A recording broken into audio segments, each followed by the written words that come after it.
اب آپ کی طرف آتے ہیں، ایک تو فضیلت کے حوالے سے جو آپ حصہ ڈالنا چاہیں، لیکن ایک بات جو بڑی اہم ہے، اب سننے والے اس وقت سب سے پہلا سوال لوگوں کے ذہن میں یہ ہوگا کہ جہاں ماشاءاللہ پروفیسر صاحب نے اتنی حسین فضیلتیں بیان کی، جہاں ڈاکٹر صاحب نے اتنی حسین فضیلتیں بیان کی، اب سوال یہ پیدا ہوتا ہے کہ اس رات کو منایا کیسے جائے؟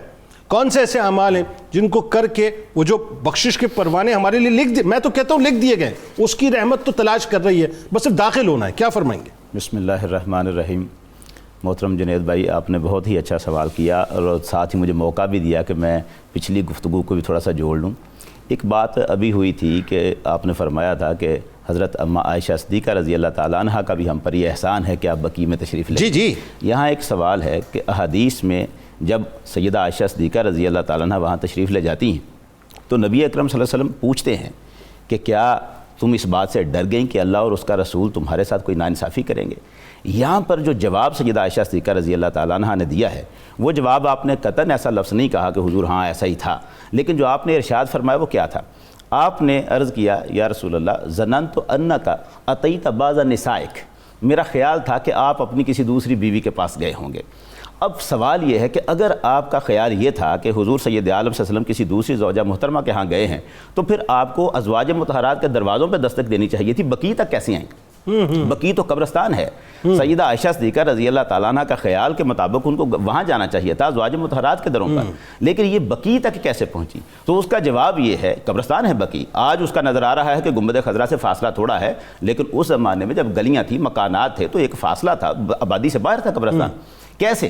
اس کا جواب ہے جو خصائص الکبریٰ میں علامہ جلال الدین سیوطی رحمۃ اللہ علیہ نے جلد نمبر 1 صفحہ نمبر 114 پر امام دارمی اور ابو نعیم کے حوالے سے حدیث نقل کی۔ حضرت جابر بن عبداللہ رضی اللہ تعالیٰ عنہ فرماتے ہیں کہ حضور صلی اللہ علیہ وسلم کی یہ شان تھی، لم یکن فی طریق یتبعہ احد الا عرف انہ سلک من طیب عرقہ۔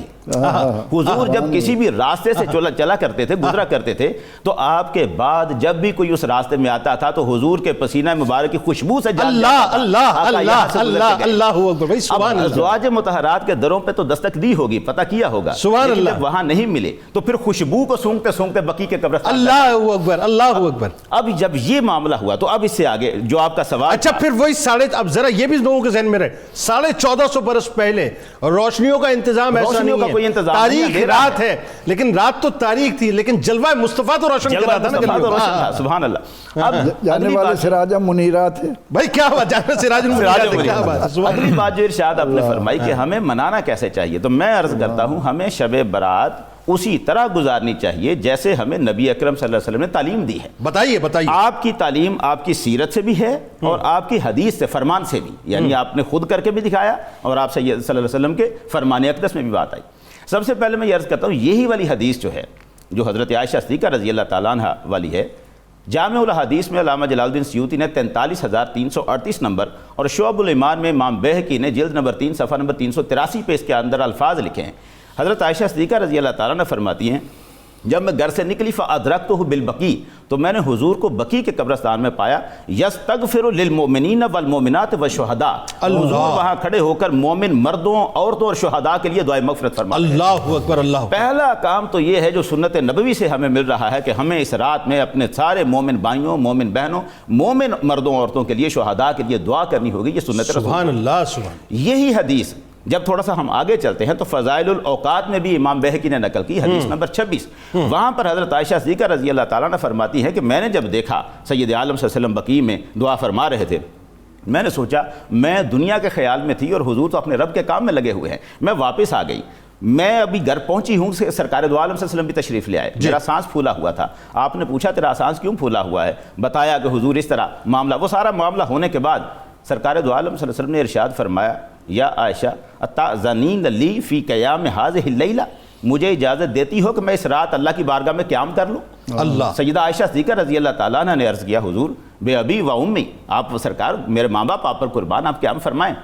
اس کے بعد سیدہ عائشہ صدیقہ رضی اللہ تعالیٰ نے فرماتی ہے کہ حضور نے پھر قیام کیا ہے، فقام فسجد لیلا طویلا، اتنا لمبا سجدہ فرمایا ہے آپ نے، حتیٰ ظننت انہ قبض، میرا خیال مجھے آنے لگا کہ کہیں سرکار دو عالم وصال ہی تو نہیں فرما گئے۔ اللہ، اٹھ کے قدم مبارک کو چھوا تو سرکار نے فتحرک، حضور کا قدم مبارک ہلا، ففرح، تو میں خوش ہو گئی کہ نہیں سرکار ہم میں موجود ہیں۔ اب یہ جو معاملہ تھا کہ اس رات میں اتنا لمبا سجدہ، یہ سنت رسول اکرم صلی اللہ علیہ وسلم، اللہ، لیلۃ النصف من شعبان۔ اب یعنی سجدوں کو طویل کرو اس سجدوں رات کو طویل کریں، سجدوں تھوڑا سا مجھے موقع دیجئے گا کہ یہاں بھی تھوڑا سا میں عرض کرنا چاہتا ہوں کہ ہمیں حضور کی سنت، آپ کے فرمان، اہل بیت اطہار اور صحابہ اکرام کے عمل کو دیکھنا ہے، شب برات کو کیسے گزارنا ہے۔ یہاں تھوڑی سی میں ایک مثال دے رہا ہوں۔